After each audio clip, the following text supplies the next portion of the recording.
Olá, queridos, tudo bem com vocês? Vamos para mais uma reflexão.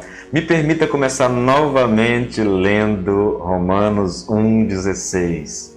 Pois não me envergonho do Evangelho, porque o Evangelho é o poder de Deus para a salvação de todo aquele que crê, primeiro do judeu e também do grego. Eu já falei a vocês, vou repetir duas coisas fundamentais aqui. Paulo diz que o Evangelho é o poder de Deus. Isso é tremendo. A mensagem do Evangelho é o poder de Deus. Ele chama esse Evangelho de palavra da cruz, ou ele se refere a ele como Cristo crucificado. É o mesmo sentido, é a mesma coisa, tá bom? Ele está falando dessa mensagem que é pregada com um propósito específico: salvar o homem. O Filho de Deus veio a esse mundo buscar e salvar o que se havia perdido. A razão para Cristo vir ao nosso mundo, para que o Verbo se transformasse em carne, é porque ele veio salvar o homem que estava perdido nos seus pecados. Então, o Evangelho é esse poder que salva.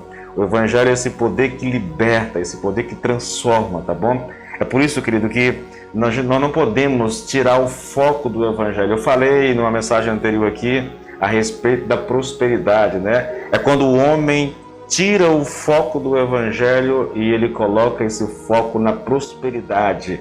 Ele associa o Evangelho de tal maneira com a prosperidade que o Evangelho perde o seu foco central, que é Cristo, o Cristo crucificado, que ele veio para salvar a humanidade e não para dar conforto à humanidade. Não estou dizendo que Deus não possa fazer isso contigo, não é isso que eu estou dizendo.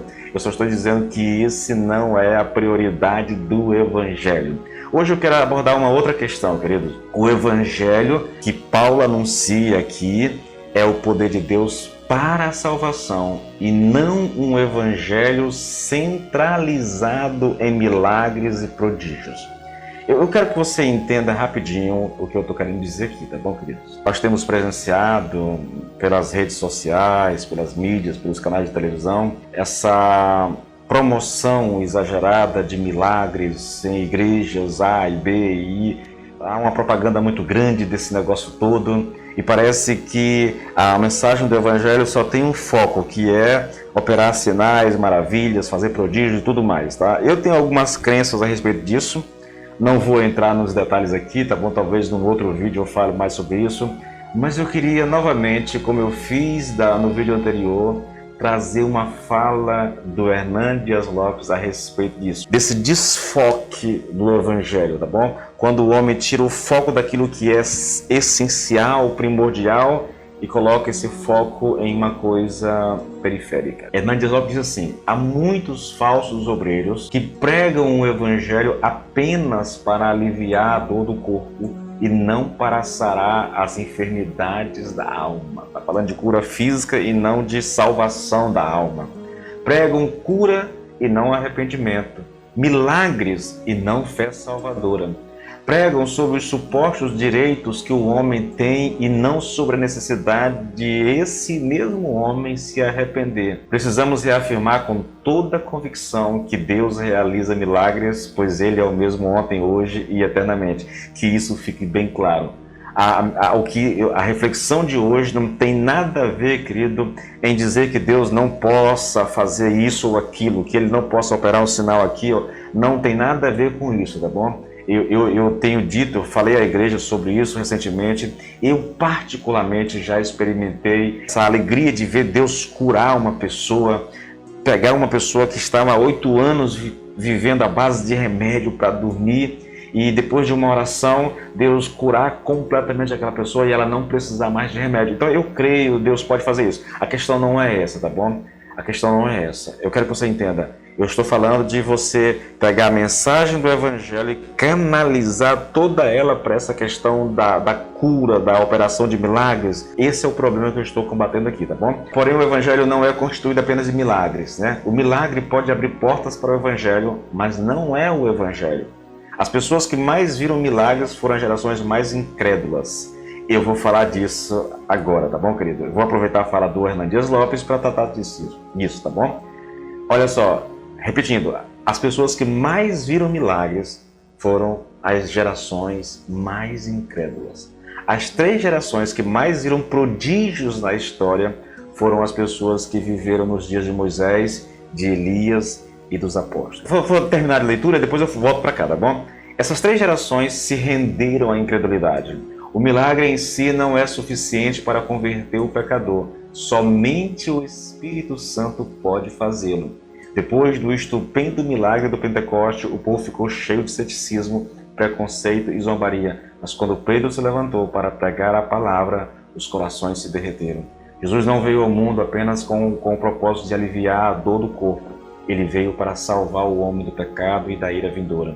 Sua missão principal foi morrer na cruz e ressuscitar dentre os mortos para nos salvar.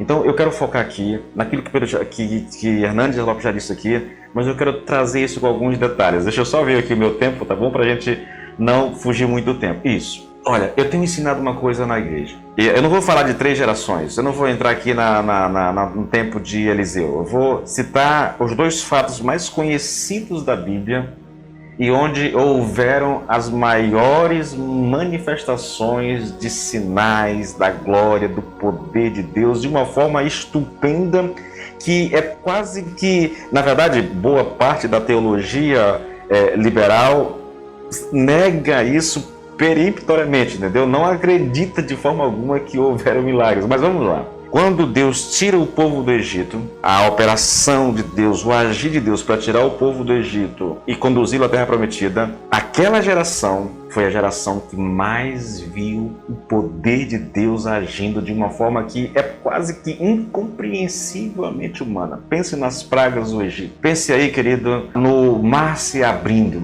na nuvem que cobria o povo de Deus, entende? No deserto.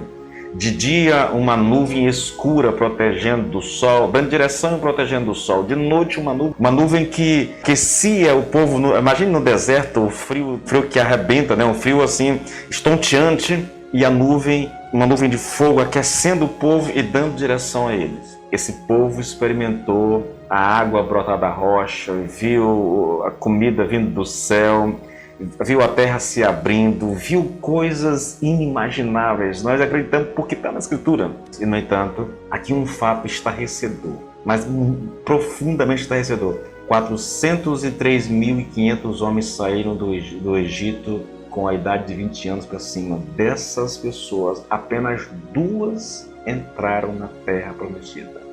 Com a exceção de Moisés e de Arão, a imensa maioria dessas pessoas morreram por incredulidade, por murmuração. A outra geração, querido, foi a geração de Jesus. Você consegue imaginar? Leia os evangelhos. O cego vê, o surdo ouve, o mudo fala, o coxo anda, o morto ressuscita. E, no entanto, aquela geração gritou naquele dia de frente de Pilatos: crucifica-o, crucifica-o, liberta Barrabás e crucifica esse Jesus. Isso é uma prova para mim, mais do que cabal, querido, que milagres, por mais espetaculoso que seja vê-los, presenciá-los, eles não podem salvar. Então eu não posso transformar o Evangelho em milagres, porque isso não salva as pessoas. O que salva as pessoas é o Evangelho, é o poder de Deus, é a palavra da cruz, entende? Isso salva o ser humano. Na primeira reflexão que eu fiz aqui, baseada em Lucas 16, quando o homem lá no inferno disse para Abraão: Abraão, envia lá Lázaro para os meus irmãos. Vou deixar essa aqui em algum lugar, essa mensagem, tá bom? Para vocês ouvirem.